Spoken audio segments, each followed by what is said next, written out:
Hey YouTube, welcome to part 3 of the blanket box restoration. In this episode I'm going to get all the sides together and I'm going to use glue to hold them together rather than the manufacturer relying on screws and nails.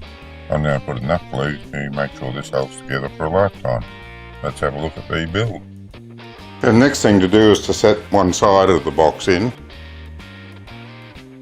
Because there's going to be a front and a back to the box, the back will be against the wall. I picked the best 4 boards for appearance to go along the front.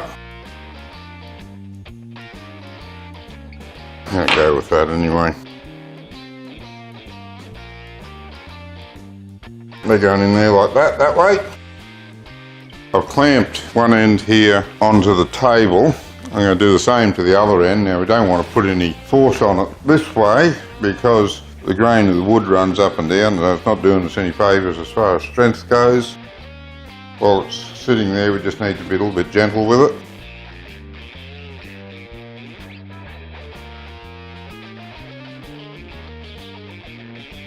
And it's critical that we get the top and bottom of these all nicely lined up. But also, we're going to need to pull them in because there's a little bit of bowing going on there. And I'll probably just drip a little bit of glue down on the inside here, not much, just enough to seep through without going all the way through, just to help hold them together after we let the clamps off. Before we put them together, I just need to square it up this way, which is going to be a bit awkward because we're missing a piece off this corner. Probably better to do it down in here actually. 2'9" and a 1/16.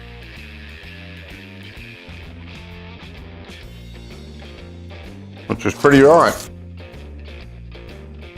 Get my pipe clamps back to hold him together.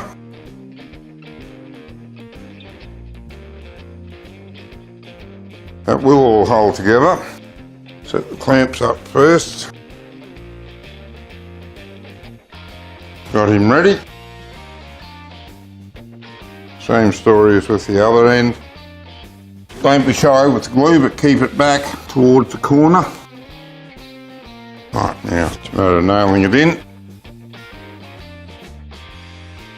And I start with this top here. Precisely lined up. Bit of a knot near the corner there. It's going to be hard to find a spot to get a nail through, eh? An extra one in this one. Okay, that's got him. Before we go any further, we just need to pull these in a little bit. Not much, just so they're level.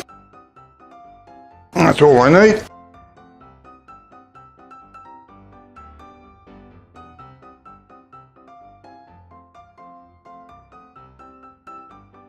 And one of these big old clamps to hold the middle in.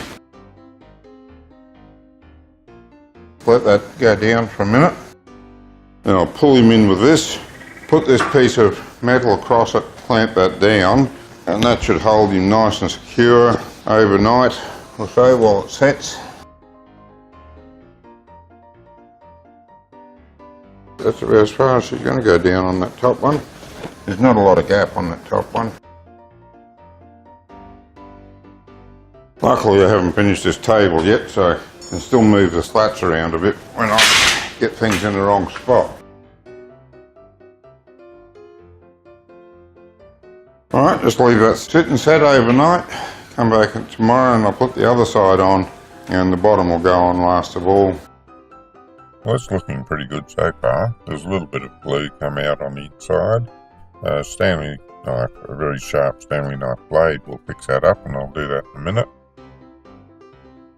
And it's a little bit hard to see what I'm doing here, but I'm just using a Stanley knife blade, which is basically a single-sided razor blade, a little bit thicker, but you get the idea, to use the bevel on that as a scraper so that I can get in under the glue and lift it off without damaging the wood at all. Works perfectly, just take a little bit of care, and of course working with something sharp, be careful you don't cut yourself. Now you might notice there's also a bit of glue down in the V where the boards join. little beads of glue along there. You can see them, they're just little white beads. You could, if you wanted to, use the Stanley knife blade to cut down into that V and remove them without damaging the wood at all. Quite a simple process, but it's on the inside. The glue's not dry yet, and when it is dry, it's going to dry pretty clear.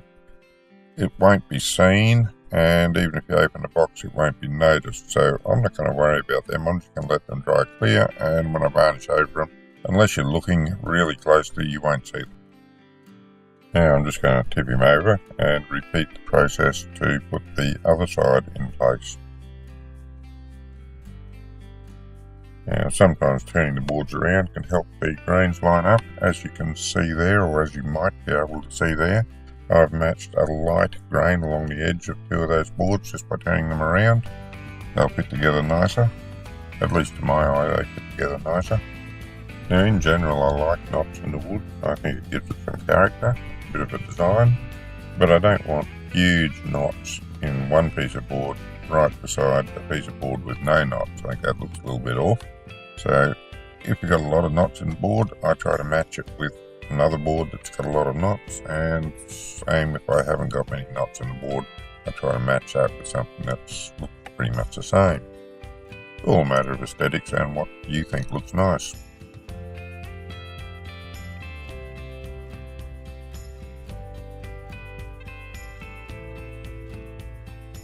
Pick a pattern in each of the timbers that goes well together, and then put them out in that order.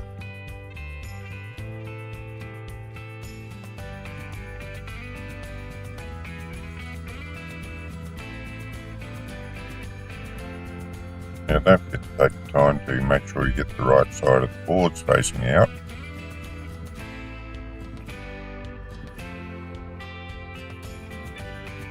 Now I turn the side slats around and stack them so that they're in the order that I can just pick them up and place them, and they'll come out the way I want them.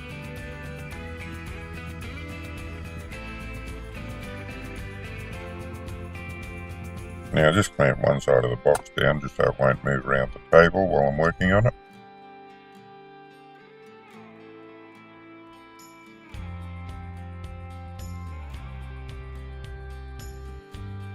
And as always with glue, use plenty of it, but keep it towards the corner so that it doesn't come out where you don't want to see it.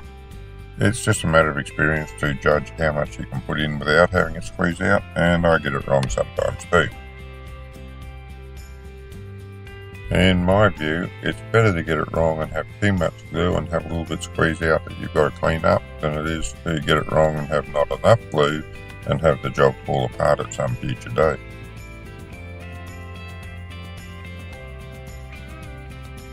Once the glue's in place, all that remains to be done is to pick the boards up as I stack them and put them in place one by one from the top down. Then whack in a few nails to hold them together. Now remember, it's not the nails that are providing the strength to the joints, it's the glue. So you only need one or two nails. The object of them is just to hold the boards in place so the glue can set.